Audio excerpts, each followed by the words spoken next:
I have a couple of very quick questions and then a more lengthy question. So, Mr. McMahon, you mentioned the local public health and local public health funding, and both as a physician and the former director of the Iowa Department of Public Health, I'm wondering, and this is one of the things I advocate for, is that rather than money that's allocated to the states, and then the state decides, could there not be funding go directly to CDC and then go to local public health grants, which would then go to our local public health agencies?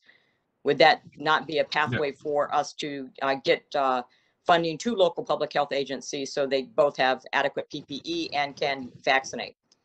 Yeah, I think anytime if the intention is to get us the funding, finding a way to get us directly guarantees you get us the funding.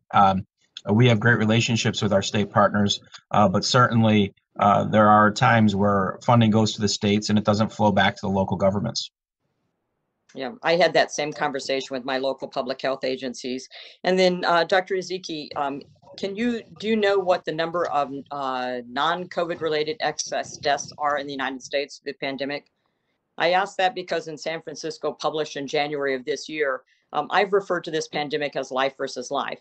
In January this year, San Francisco Chronicle published that there were 699 deaths from overdose. It would have been much more than that had it not been for dispensation of Narcan.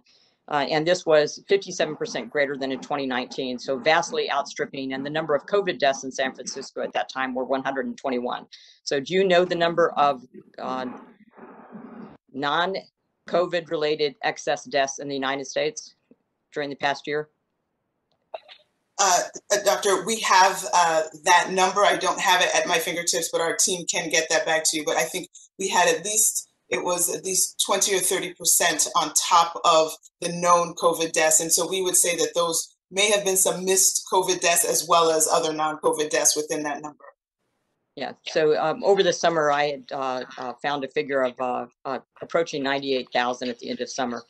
My next question, and this can be to Ms. Clowers or any of the panel members, but again, as a physician and former director of the Iowa Department of Public Health, one of the most concerning things to me at the start of the COVID-19 pandemic was the issues of our country had with supply chain of pharmaceuticals and PPE. And given my time in the military, the supply chain is very concerning to me. In particular, I was concerned about our country's ability itself to produce medical supplies domestically. As you know, last spring, the Chinese Communist Party issued threats to cut off the supply of medicine to the United States, just as the virus was beginning to spread widely in our country. Thankfully, the Chinese Communist Party did not act on that threat, but it exposed the vulnerability of our medical supply chain when we rely on foreign countries and foreign nations for these critical supplies. And some of the supplies that some countries received were inadequate or deficient. So Ms. Clowers, in your testimony, you discussed several recommendations for addressing supply chain challenges, and I appreciate those recommendations.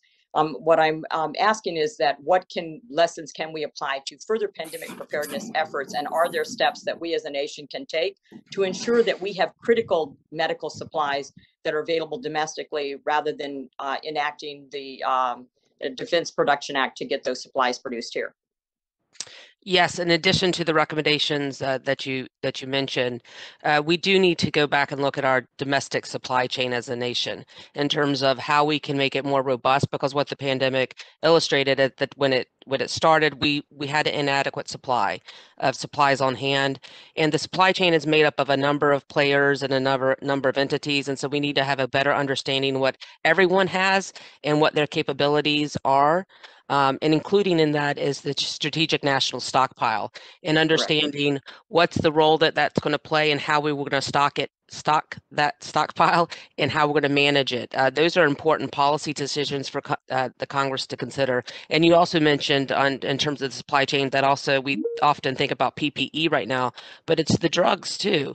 Most of our generic drugs are manufactured overseas, particularly in China and India, and that creates a vulnerability for us as a nation as well. Thank you so much. Both drugs, PPE, and pharmaceuticals and strategic national stockpile. Thank you so much. I yield back my time, Mr. Chair. Thank you very much.